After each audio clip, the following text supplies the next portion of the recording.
महाराजकारण असं म्हणत असताना नेमकं राज्यात काय घडतंय त्यातल्याच महत्त्वाच्या बातमीने सुरुवात करूयात। बघा काय घडतंय बघा। शरद पवार समर्थक मुंबईमध्ये मोठ्या संख्येने दाखल झालेत। वायबी चव्हाण सेंटर बाहेर आता गर्दी झालेली आहे। शरद पवारांच्या समर्थनार्थ जोरदार घोषणाबाजी केल्या जाते आहे। शिवाय वेगवेगळ्या आशयांचे पोस्टर देखील लावण्यात आलेले आहेत। सदैव साहेबांसोबत किंवा निघाला 86 वर्षाचा तरुण असं म्हणत या आशयाचे पोस्टर जे आहेत ते शरद पवारांच्या समर्थनार्थ झळकवले जात आहेत।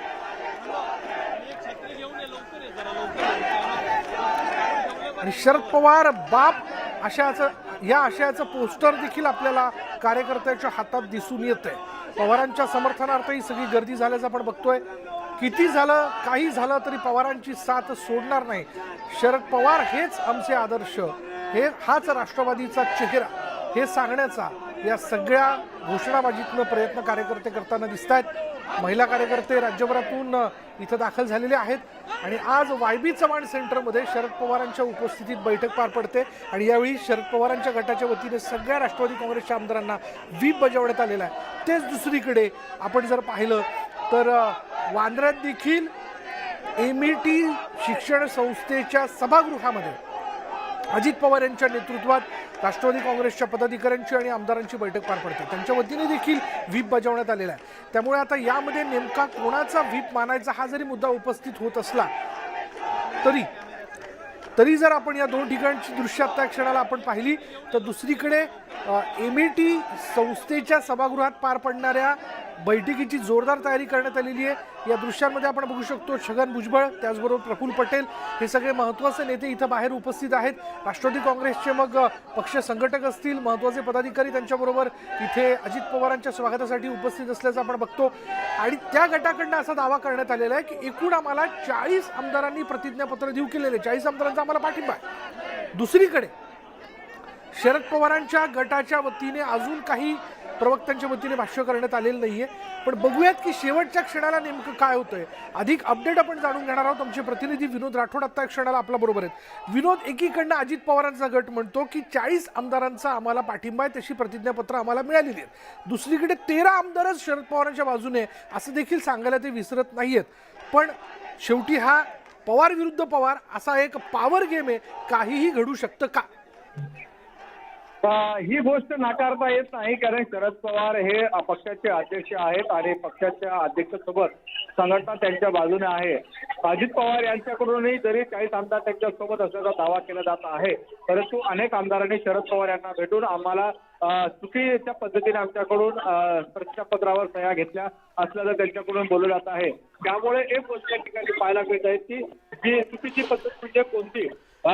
विनोद, मी तुला थांबवतोय पण आता क्षणाला MET संस्थेमध्ये आज जी बैठक पार पडते आहे तिथं घडामोडींनी वेग घेतलेला आहे। ध्वजारोहण केलं जात आहे।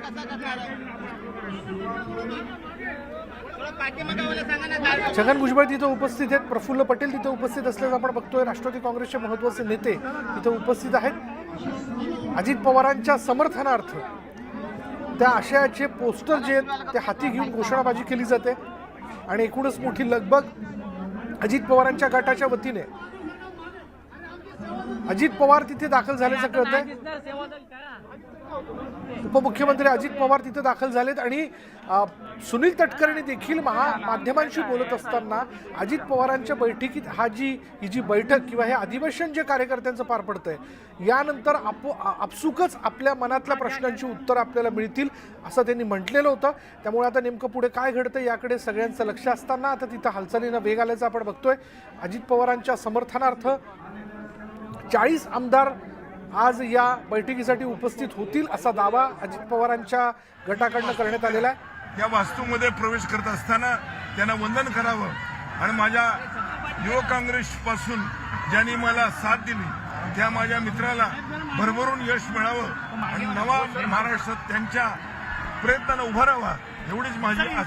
परंतु ही उभी फूट पडलेली आपल्याला पाहायला मिळते, याच्यामुळे दुःख होत नाही का? तब से यशवंतराव चव्हाण जी का आशीर्वाद मिला है और 17 साल का था तब से मैं आदरणीय शरद पवार की मेरी दोस्ती है, उसको अभी 65 वर्ष हो रहे हैं। ये दोस्ती अखंड रहेगी और जिस वास्तु में मैं अभी प्रवेश कर रहा हूँ वो वास्तु जिसके नाम से खड़ी हुई है, वो वाईबी सेंटर में प्रवेश करते हुए मेरे मित्र के आगे पुरोगामी विचार से भारत बनने वाला है, उसको मैं जरूर साथ दूंगा। परंतु दुःख होत नाही का सर इसके तुम्हाला? बारे में कुछ सर नहीं, दुःख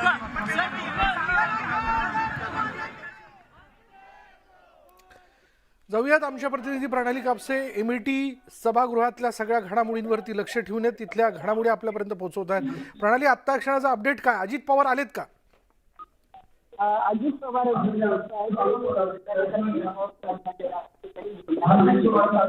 आणि काय तयारी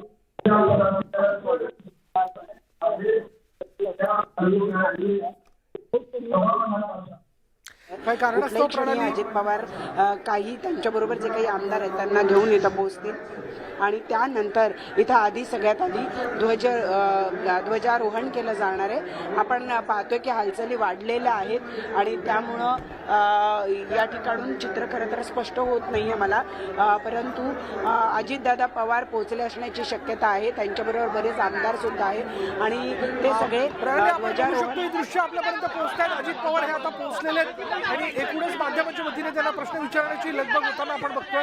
पण अजित पवार सगळ्यांचं अभिवादन स्वीकारत आपण नंतर बोलूया असं कदाचित ते म्हणत असावे, पण बघूयात की एका टप्प्याला येऊन ते माध्यमांशी बोलतायत का, सगळ्यांच्या वतीने त्यांना प्रश्न उपस्थित केले जातात, विचारले जातात।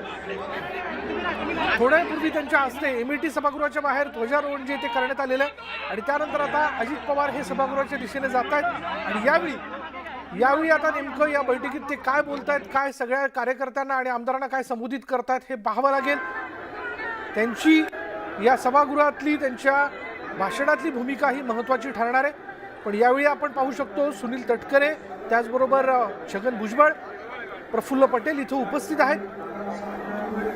त्यांच्या उपस्थितीत अजित पवारांनी इथं ध्वजारोहण केलेलं आहे आणि त्यानंतर या बैठकीला इथे सुरुवात होते।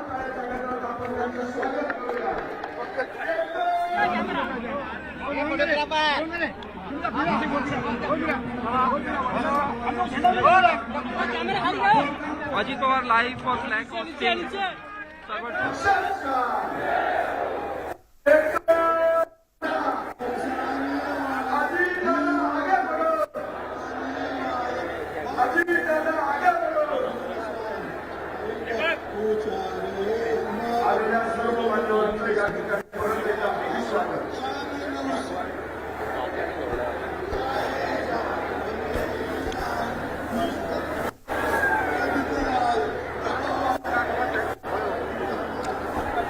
अजित पवारांच्या उपस्थितीमध्ये ध्वजारोहण जे आहे या बैठकीपूर्वी पार पडलेलं आहे आणि आता थोड्याच वेळात आपण बघतोय की अजित पवार हे सभागृहाच्या दिशेने रवाना झालेले, थोड्या वेळापूर्वी ते रवाना झालेले आहेत आणि आता अजितदादा आगे बढो हम तुम्हारे साथच्या घोषणा ज्या आहेत त्या कार्यकर्त्यांच्या वतीने दिल्या जात आहेत। राज्यभरातून ठिकठिकाणाहून कार्यकर्ते खास या बैठकीकरता म्हणून आज इथे उपस्थित झालेले आहेत। शिवाय पक्षाच्या सगळ्या आमदारांना इथे उपस्थित राहण्याच्या संदर्भातला व्हीप बजावण्यात आलेला आहे। त्यामुळे हे बघायचं की राष्ट्रवादी काँग्रेसच्या एकूण आमदारांपैकी किती आमदार अजितदादांच्या बाजूने इथं उपस्थित होत आहेत आणि किती आमदार हे शरद पवारांच्या बैठकीला उपस्थित होत आहेत, कारण दोन्ही बाजूने व्हीप जो आहे तो बजावण्यात आलेला आहे। त्यामुळे नेमका म्हणजे कायदेशीरदृष्ट्या तांत्रिकदृष्ट्या कोणाचा व्हीप खरा मानायचा हा खरं तर नंतर चर्चेचा मुद्दा होऊ शकेल, पण तुर्तास तरी दोन्ही बाजूने हा व्हीप बजावण्यात आलेला आहे। प्रफुल्ल पटेल यांनी राष्ट्रवादी काँग्रेसचे कार्यकारी अध्यक्ष म्हणून आमचाच व्हीप खरा असा दावा केलेला असला तरी आज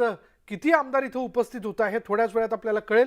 पण 40 आमदार हे आमच्या बाजूने आहेत, त्यांनी प्रतिज्ञापत्र आम्हाला देऊ केली, आम्ही तुमच्याबरोबर आहोत याबद्दलचं प्रतिज्ञापत्र आम्हाला दिलेलं आहे असं राष्ट्रवादी काँग्रेसच्या प्रवक्त्यांच्या वतीने म्हणजे अजित पवारांच्या गटाच्या वतीने हे स्पष्ट करण्यात आलेलं आहे। तेच शरद पवारांच्या बाजूने केवळ 13 आमदार आहेत असं त्यांचं म्हणणं आहे। त्यामुळे सगळ्यात आधी आता एमईटी संस्थेच्या सभागृहामध्ये ही अजित पवारांच्या नेतृत्वाखाली ही जी बैठक आहे, विशेष बैठक म्हणा किंवा ज्याला आपण अधिवेशन म्हणू शकतो, अधिवेशन म्हणा राष्ट्रवादी काँग्रेसचं, हे पार पडतं आहे।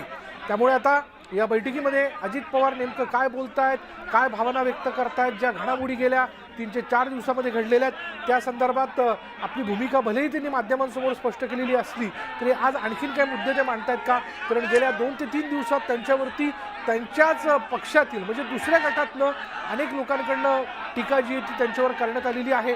किंवा असं देखील घडलेलं आहे की परवापर्यंत अजित पवारांच्या भूमिकेवर टीका करणारे काही चेहरे हे अचानक काल देवगिरीवरती संध्याकाळी बघायला मिळाले, त्यांच्या बाजूने झाले. आज सकाळी देखील काही चेहरे त्यांच्या भेटीकरता देवगिरीवर पोहोचलेले होते.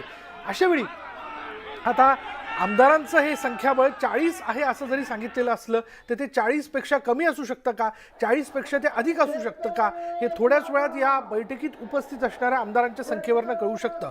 पण आता अजित पवार त्यांच्या समर्थनात असणाऱ्या आमदारांना घेऊन तिथे पोहोचलेले आहेत असं कळतंय.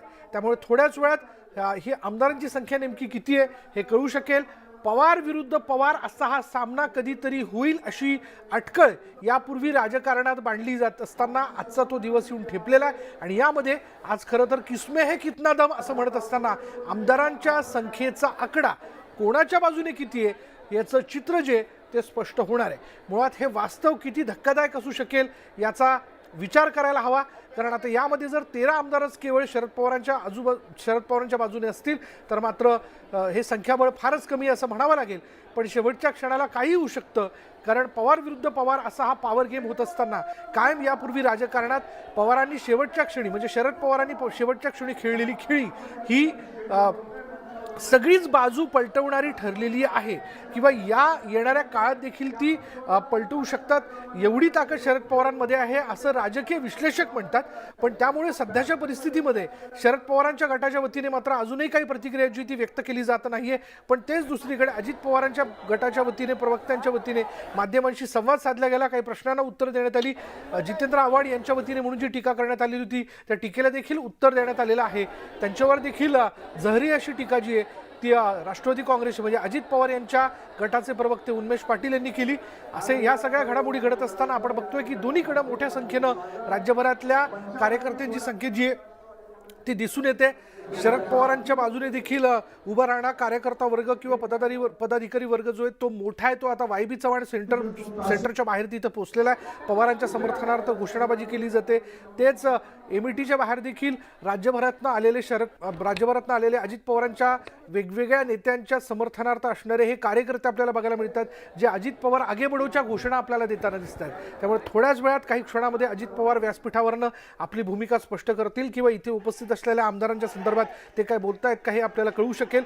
पण तुर्तास तरी अजित पवारांच्या गटाकडनं 40 आमदार आमच्या बाजूने आहेत असा दावा केला जातोय किंवा 40 आमदारांनी आम्हाला प्रतिज्ञापत्र देऊ केलेलं आहे असं सांगितलं जात आहे. त्याच्यामुळे आता शरद पवारांच्या गटाच्या वतीने नेमके किती आमदार 13 हा जो आकडा अजित पवारांच्या गटाच्या वतीने सांगितलं जातो की 13च आमदार शरद पवारांच्या बाजूने आहेत